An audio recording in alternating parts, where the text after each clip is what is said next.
Hey, welcome to the Travel Ones podcast today. My guest today, pretty excited actually, the actor John de Lancie. How are you today, John? I'm very well, thank you. I appreciate the time. My show's about business travel, and you've got a pretty fun event coming up at the prop store in Los Angeles at the Peterson Auto Museum. Uh, how, how did you get involved with that? Well, that that's a long answer. 37 years ago, I did a stint on Star Trek, um, and Gene Roddenberry said to me at the time, happy I think with what I was doing. It was a couple of days into shooting, and he came up behind me while we were on the soundstage, and he said, "You have no idea what you've gotten yourself into." And I turned to him and I said, what are you talking about?" And he said, "Oh, you'll find out." So here it is, 37 years later. I am involved with the Peterson for this auction, and it is a direct lineage from that time 37 years ago. Yeah. Well, you at that point you had done commercials, you'd done movies, you'd done TV shows. Do you ever go into an audition or think before you accept a job that in 40 years, like I'll still be relating back to this one show? No, no, and none of us do. And I Yeah. mean, this is extremely unusual. It just doesn't happen with almost any other show. There might be a few shows that have some sort of longevity, but this that I'm sure your guests will say, well, what about this and what about that? But Star Trek is really kind of the granddaddy of all of this. So Well, I it's think because unique. it hits almost every generation that's still alive, at least, right? I mean, the original show was in the 60s, and then your show was in the 80s, and then they still got new stuff coming out now. Oh, very much so. And I meet people all the time. I will meet grandfather, father, Yeah. and grandson, and grandmother, daughter and granddaughter, who will say, they're all Star Trek fans. We all brought them along, and what have you. I mean, when it was not streaming, and when you sort of made a date with the television, once a week, Yeah, uh, exactly. families would get together and they would watch it. And Star Trek at its best was always about philosophical issues, which sci-fi became the canvas that you could have a social issue there. I'm sorry, but the seals are carrying on. I'm at the so Star Trek, there will be a social issue, and with that distance that science fiction gives, then the television, the show would be over, and the whole family would talk about it, and I hear that back all Yeah. the time. Yeah, I'd heard from a mutual friend that you were a big sailing fan. I am. And I I've take it that's sailed where the all my seals are life. from. That's where the seals are from. It isn't like I bring them home or something like that. I just wanted to. I'm actually on my boat right now. That was the first thing your son said to me. That I'm a big sailing fan. Yeah. Yeah, I mean, I sailed. I've had a couple of long voyages from Ventura to the Tuamoto, or to the Marquesas, and then the Tuamotos, and then the Society Islands, and then back, and to Hawaii, and then back, and so. With all that travel, are you recognized around the world? Not just from You obviously. mean by the fish that I see out at sea? Well, I'm assuming you stopped someplace. I certainly was recognized more than I am now. Some of the strangest places that I've been recognized is I was walking around in a archaeological site, ruins, as it were, in Damascus, and somebody came around the corner and they went, "Oh my God, it's Q." Of all the places you've been to so far, what's been the most influential? The most influential in what respect? The most influential place you've visited, not lived in, that's affected your life. Well, that's a huge question. I mean, there are a lot of places that I have enjoyed for reasons that make me think that our lives could be made better if we took some of those wonderful qualities into our society. Japan Yeah. is one. Norway is another. Um, I was very influenced as a little boy because my mother was French and my grandparents were French. They lived in Paris and in a place called Sarlat. And so I was very influenced by that. Certainly the food and the notion of a different culture. So those are places that have influenced me quite a bit. Awesome. You know, it's interesting because I wonder, you've been involved in the movie industry, television industry for 4 decades, give or take. Have you seen the difference in the props over the years? Like, Well, I think that the difference in props is very props in most shows. I actually I got an award. I was in a soap opera for a while, and created a very popular character. And I got an award, and I said what my acceptance award was. I'd like to thank those elements that have been so instrumental in my success, and I would like to thank you in your order of importance. Um, Props, cue cards, and the yeah. lunch truck. so it just depends on how you use props. I mean, there is a huge difference between the actor props that we use, and they are really important to us in a regular show, but they don't have the same sort of element attached to it as for the audience as the props that are used in science fiction. The props in science fiction have mean more. They are imaginative. They embody the idea of what the future might be like. So science fiction props are, I think, are in a world all their own. I would totally agree.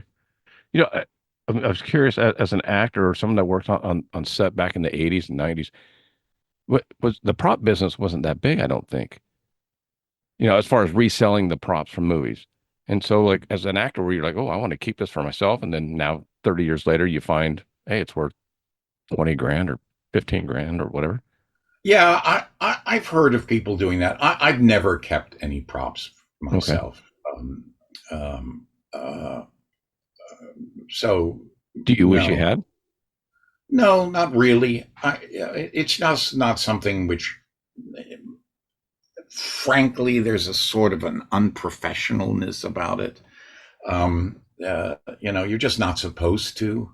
Right. Um, and uh, And also in Star Trek, I actually don't use props quite as much. Costumes are Mhm. more important to what I do. Some of the costumes that are going to be on display are ones that I remember very vividly and are important. They were important to the scene, important to the show. Whatever called tricorders and things like that. Yeah. I included all of that by snapping my fingers. I was a little more elevated than than these little props. What can I say? You didn't need props. Yes, You're cute. that's right. Yeah, yeah. With all the fans that you've seen around, literally around the country with at the different cons and all that, Is there any costume or anything that makes everyone just go, wow? Oh, there are tons of them. There are tons of them. And I take pictures of them. I mean, I just happened to go through. I finally went. My God, I have like 35,000 pictures on my computer. I've got to get rid of some of these things, and most of it is just junk. But then every once in a while, I'm coming out. I go, oh yes, my God, look at that costume, and look at this thing that was created, and I love that stuff because it's all in the world of imagination, it's sparked by science fiction, and certainly at the conventions, in the cosplay arena, you'll see marvelous costumes. You'll also see marvelous props. Some of them are replicas, and then some of them are a step beyond, and that's to me that's even better. I agree. Yeah, it's amazing that all the different conferences, it's can be a lifestyle for many of the actors. Meaning they're traveling constantly. I've talked to Steve Cardenas, who was the Red Power Ranger, and he's traveling the country and the world doing cruises and everything else for something he did 30 years ago. Well, in point of fact, it is a blessing. Yeah, It is it's an aftermarket that no one ever expected to have. It's at least the people I deal with, the actors I deal with, take it very seriously. I mean, seriously to the extent that they respect it, yeah, and we know that we are lucky. We are lucky. There are many actors who are far more talented than I am, who, by the time they get to my age, they're just there's no more work for them, and there's no income for them. And they were not lucky enough to have been on a show like excuse me, Star Trek, which, as Gene said, you have no idea what you've gotten yourself into. yeah, exactly. Well, there you have it. It's to me, I'm just shocked by how many different cons there are too. Like, have you done anything for the Breaking Bad? No, I Okay, haven't. I haven't done anything for Breaking Bad. I'm not aware. Are there cons for Breaking Bad?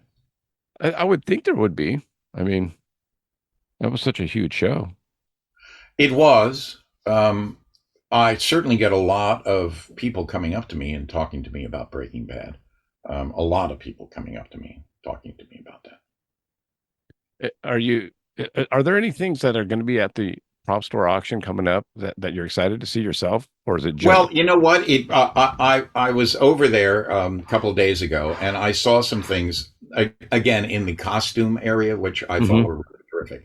One of the shows in which I did Cupid, I sent everybody, the character Q, sent everybody kind of back to um, um, Robin Hood days.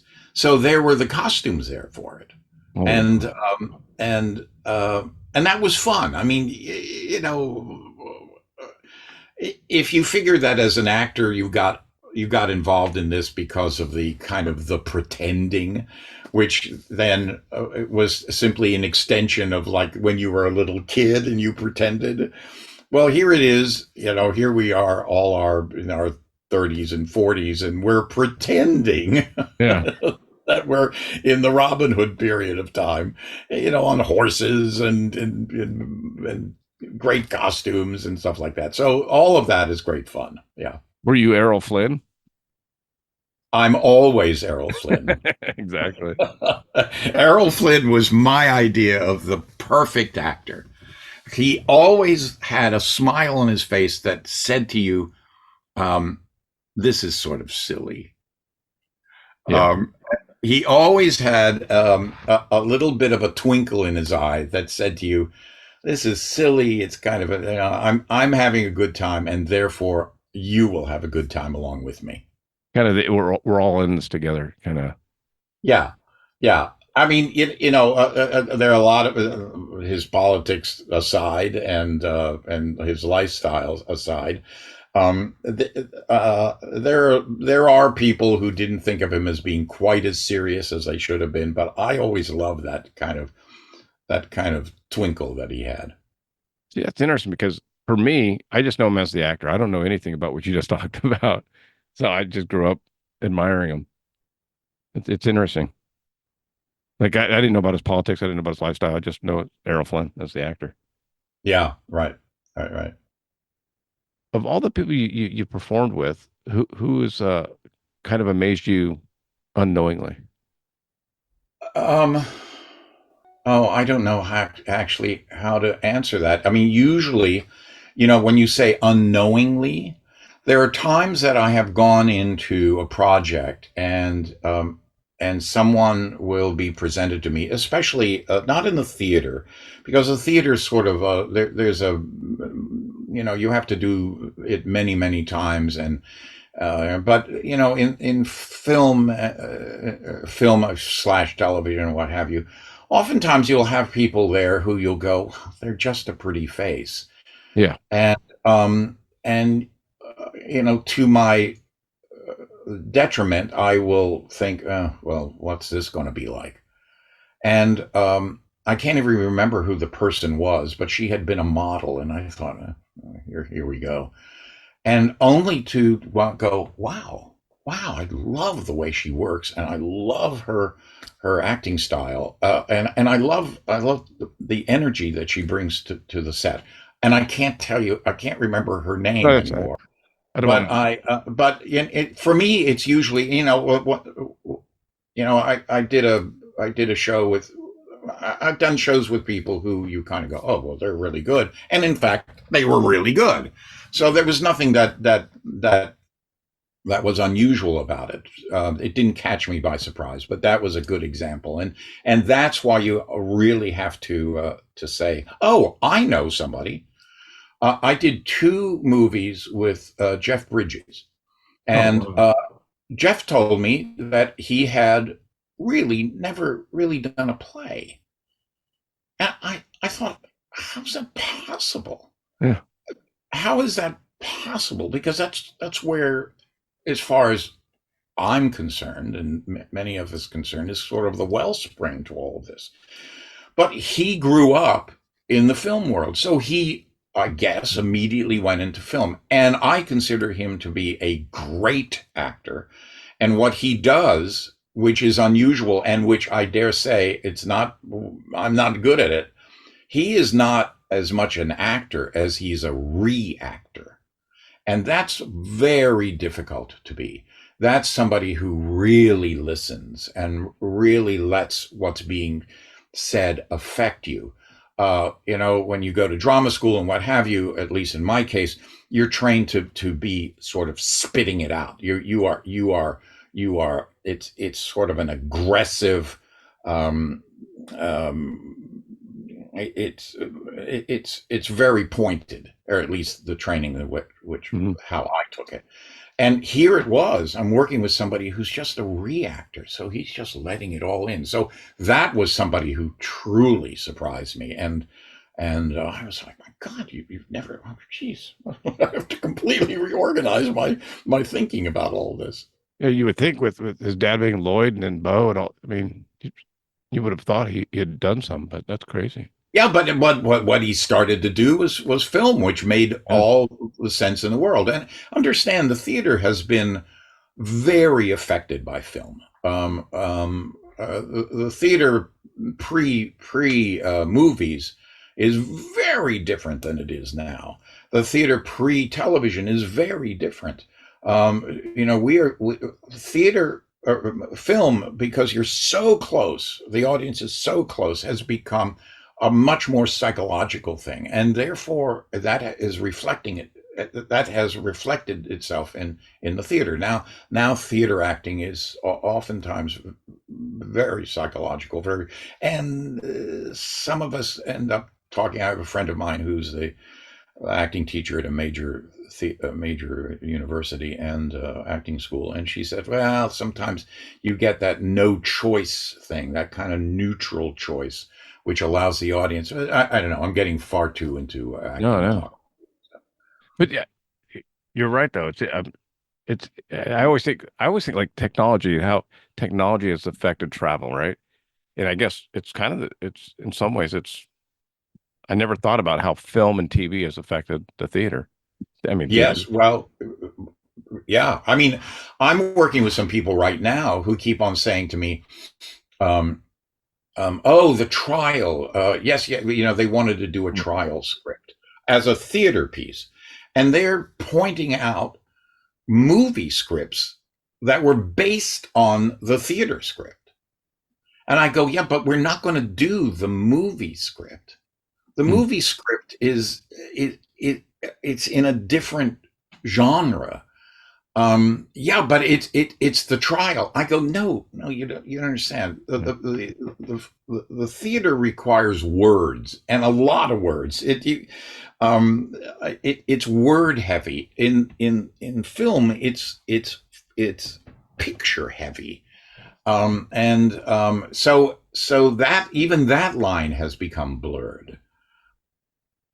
What if that's like how radio got affected by television as well?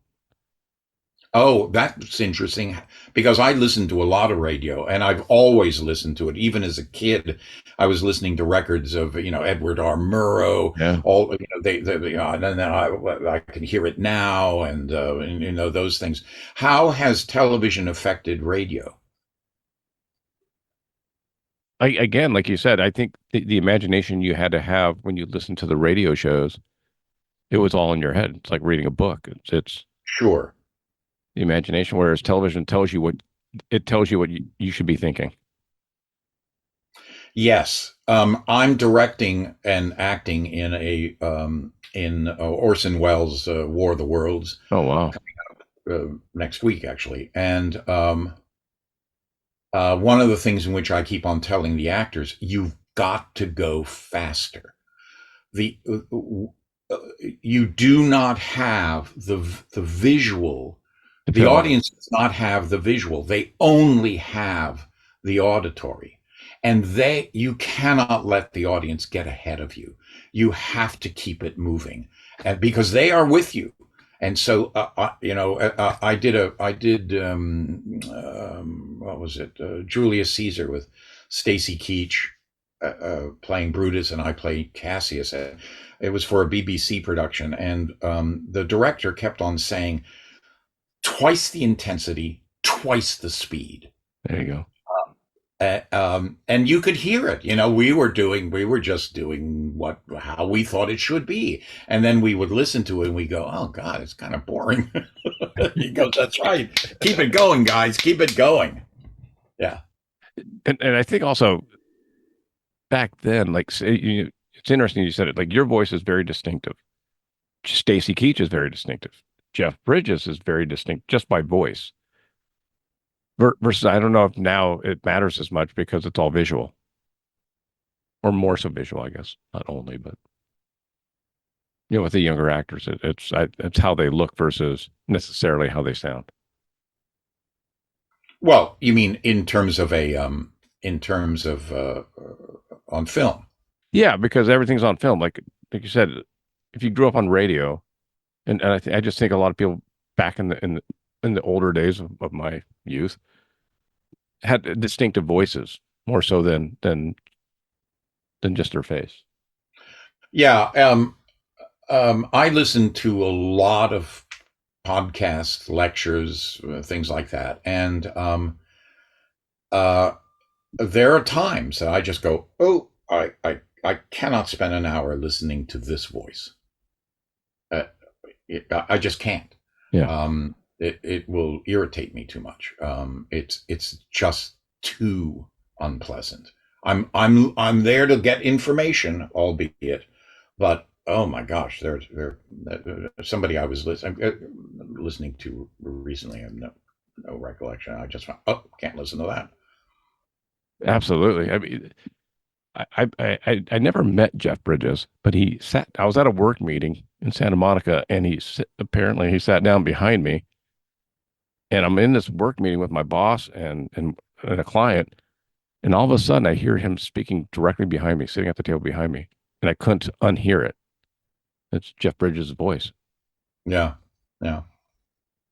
So I don't know that there. I mean, I'm trying to think of a modern day actor that you could tell just by his voice by who it is.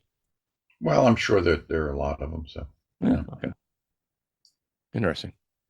With the have you been to the Peterson Automotive Museum before?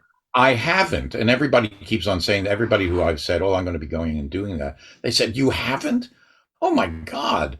Well, how's that possible? You're going to really love this." And so I'm very much looking forward to it. Yeah, it's a beautiful museum. If you love vehicles, not just cars, but vehicles, it's go down to the basement. It's pretty cool if you get a chance. Yeah, I think we're going to have a good time because, it's an opportunity for people to come.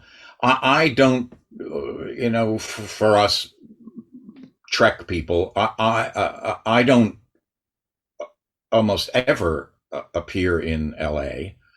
Where I'm usually other places. That's all Yeah, in that kind of Trek mode. So this is a good opportunity to come, and also it's a good opportunity to. We're doing a Q&A, and that's great because it's an opportunity for people to ask questions. There will it will not be one of those massive crowds for which you have to um, just get around to a lot of people in a short period of time. So the answers will hopefully be more in depth than they usually are, and to be surrounded by all of these props that, as far as I'm concerned, spark the imagination, certainly the imagination of those of us who worked with them, but then the imagination of the audience who've come to look at them and to, well, I guess in some cases, bid on them. It should be a unique experience and a somewhat, curated, cultivated experience.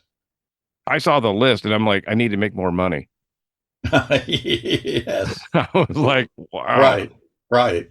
I'm like, oh, Right. that's cool. I'm like, oh, that's 50 to they're estimating 50 to $100,000. Wow. Okay. Yeah. Right. I know. It's like, you know, because like you said, they're having one of their featured items is the Spock's tricorder from season three, but it's estimated to be 75 to $150,000. Nice. Nice. That's incredible to me. Yeah. Yeah. So curious, are there any props that you would ever be interested in purchasing, or is it from other movies, from other things that have, Oh, um, as I said, it's not, I'm sort of the wrong guy yeah, in terms of collecting. I'm one of those people who, about every 2 years, we go through the house and throw everything sure. away. Yeah, so, so the answer is no. But what I enjoy is watching other people be so thrilled sure. by all of this. I've been asked so many times about, and again, I'm going to costumes here Yeah, because, quite frankly, that was mostly. I had very. I don't think I had any like prop that was in my hand for any more than 2 seconds. Um, uh, the costumes. I make a joke. People say, "My God, that judge's outfit! It was so amazing." And I go, "Well, headpiece. Yeah, I brought it from home." it's just like It's the I just way in threw it which. on. That's right. Friday night meals with the family. I usually would wear that. So, but those, that was a big costume. The As I said, the Robin Hood costumes. Right Yeah, there is one thing they did. They have a thing there for the I don't know, 21st century man soldier, which I considered that was in the that was in the Farpoint, the pilot thing. There were many wonderful outfits for me, but that I consider to be one of the worst costumes I've ever put on in my life. I remember saying that we put it on, and I went, "Really, guys? This? Really?" I mean, I look like it's like a sandwich board here. No, no, no, it's wonderful. I went, oh, okay, well, whatever. And but they have a medallion or something that was on that, and so I Uh, don't know. There are a lot of stories about all these things. yeah, there's just got to be. I got to assume. And then what it means to the person buying it is a totally different thing. Like the fedora, the Indiana Jones fedora means something to Harrison Ford completely different than the guy that wants to buy it. Oh, and that's the thing is that fedora meant, whatever it is to Harrison Ford, and it was chosen as an actor, and blah blah blah blah, but it does not embody the it's the world that the fan has ascribed to that fedora. Right. Um, the fan has ascribed something so much richer and so much more than we do. I remember seeing the prop that they used for the everlasting gobstopper in Willy Wonka's. And I'm sure as an actor, it was just something you held in your hand and you pretended to that you really wanted it. And but to me, as you know, came out when I was 4, so it just meant, It meant everything. yeah, yeah, totally It different. meant everything. Yes, right. I And then know. I saw it up, I saw it in person. I was like, that's it. Yes, right. Well, yeah. Sometimes it's best not to go back and visit one's memories. Yeah, yeah, true. Well, I'm curious. Before I let you go, is what else do you have going on? Well, I have this show going on right now. Yeah. I have uh, Um, I wrote a piece about. I don't know if this gets a little, since you're editing, you can do what you want with this. But I wrote a piece about the 2005 Dover Intelligent Design Trial, which took place in Dover, Pennsylvania. I had gone on tour with Ed Asner around the country. Uh, it was like 3 weeks at a time over a 3 year period. And we did mostly the college circuits. And it was about it was a show that was built on the transcripts of the Scopes monkey trial, which took place in 1925, about about evolution. Um, this has been a constant issue in our culture since then. And in 2005, evangelicals took over the school board and threw out the science book, the eighth or ninth grade science book, and brought down intelligent design, which is just creationism. And they had a trial, so I created a whole show about that, and it's getting done here and there around the country. So that's my next piece. Anything with the symphonies coming up? No, I don't have anything with the symphonies. I just finished working in Kansas, um, and that was really a fun show, very much in the world of science fiction. And then just before that, I had written a new uh, Peer Gynt, which I did, and so I don't have any of those coming up. No. Okay. Well, I want to thank you for your time. It's I love learning more stuff. So you have definitely enlightened me. And then with the auction coming up, I wanted to go and I looked at the dates and I'm like, because it's the August 15th through the 18th in Los Angeles, and I'm like, great, I'll be in Dallas, Texas that week. Oh well, I think yeah. I mean, my agent has never said to me, "I want to go somewhere." she I know, she just to said see all the she said stuff. Yeah. She said, "Oh, well, oh, John, make sure that I get a ticket to go." I said, "Susie, really?" She goes, "Oh yeah, I'm going to be there." My wife said to me, uh, "Oh, can you get a couple of tickets and we'll I'll bring a friend." I'm like, What, "Really?" what And is they that? went. So so everybody's quite excited about it, and so I hope a lot of people will come because I think it'll be fun. There'll be pictures, there'll be autographs, there'll be lots of questions. There'll be all of the props, which are interesting and have a fair amount of history attached to them. Not necessarily with me, but some of them do.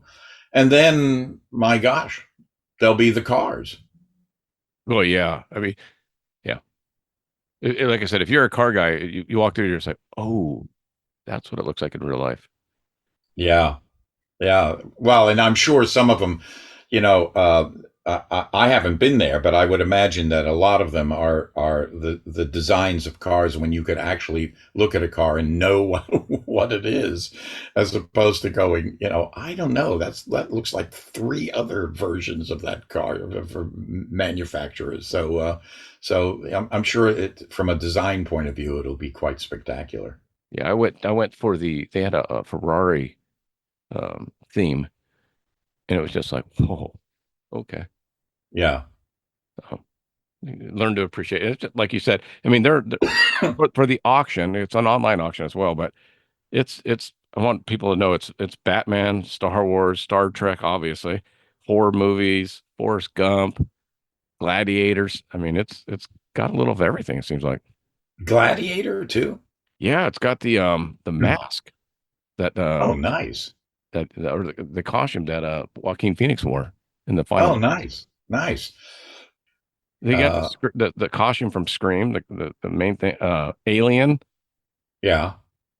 They have What do they have from Alien? they have the you ready for this? They Yeah. have the 11-foot principal filming model of the Nostromo, the actual ship. Oh, And it's wow. 11 feet long. Wow. They're estimating that to be 250 to $500,000. Wow. They That's have the amazing. only Imperial Scout Trooper biker scout helmet from the Star Wars Return of the Jedi. That's estimated to sell for 250 to $500,000. They You have know, I have a story, but it's too long probably about Alien. Uh, uh, uh, well, it's too long. I shouldn't have even started. now I'm like, oh, gee, thanks, John. I just made my wife watch Alien for the first time. She never watched it growing up, Uh-huh. and it was equally as scary as it was back then for me. I All mean, right, I've got to tell you the story. You can do with it as you will. I was shooting over at Gower. We were shooting the soap opera, and Arlene Sorkin, who just recently passed uh-huh. away, my sidekick, and she and I, we were very naughty. You're never supposed to do something like this. But after we had our rehearsal in the morning, we went to an 11 o'clock screening of Alien, not knowing how long it would be. And you're supposed to be back by 12:30, and then and we knew that we were going to be shooting later than that, but and so in any case, we're in there. Very few people are there, and we start watching it. Well, about at the time that you're not supposed to leave the theater, Arlene started saying to me, "We've got to go. We got to go." No, no, it's fine. It's fine. It'll be over in a moment. No, we've got to go. No, and finally she stood up and she goes, "I'm leaving," and she walked out. But I knew she wasn't going anywhere because I had driven. So she waits for me to come, and clearly I wasn't going because I was just like, "Oh my God, I can't leave now." And she comes back into the theater, and just at that scene Oh. where the monster comes out like this, she slaps her hand on my shoulder and says, "We're going, except because because of the blindness of being out in the lobby and then coming back in, Yeah. she picked the wrong person. And I hear about 10 seats away somebody go, ah! Somebody got assaulted and didn't even know why. Yeah, right. So, did she stay and watch the end of the movie? Yeah, of course we watched the end of the movie. That It's a great movie. It's my idea of science fiction. I'm a white knuckle science fiction person. I'm not too big on gore. uh, yeah. I'm not too big on didactic stories, and stuff. Although I just watched again because of this symphony orchestra thing in which I did. Um, Jack Everly, wonderful conductor. Oh my God, wonderful conductor, put this piece together, and I mean, he's a major orchestra conductor, and he put this whole program together. And it one of the pieces was from The Day the Earth Stood Still, and I went, oh, I've got to go and Oh, watch that again. And what a great movie that is! yeah. What a great movie that is! And Herman's score of it, and the vocals and stuff. It was just fabulous, fabulous. I was just thinking, Alien reminded me of Jaws in the sense where when you watch Jaws, because you were talking about white knuckling, you didn't see the shark till the very end. Right. And I know why now because they couldn't get it to work. But at the time, it was like it just built up, and it was the same way with Alien. Like you didn't. I mean, you were probably at least an hour in before you even saw the alien. Yeah. Well, I mean, listen. That's the uh, that's one of the foundations of good storytelling. You just keep it as much in the audience's imagination for as long as you possibly can. Yeah, They'll do a far better job. There's a literalness about some of the uh, um, effects that I often wish they didn't have. Even as a kid, I used to enjoy the British sci-fi. They didn't have the money yeah, to yeah. do the special effects, but they spent a lot of time on the scripts, and those scripts were sort of airtight in some of them, and so your imagination could really run. I think that, like I said, I'd watched a documentary behind the scenes about Jaws, and they just had so many issues trying to make an animatronic shark work in salt water that they had to keep filming other parts and changing the script to get around it. But obviously it's a classic. So Yeah, yeah. And I dare say that when you finally did see the shark, a little underwhelmed.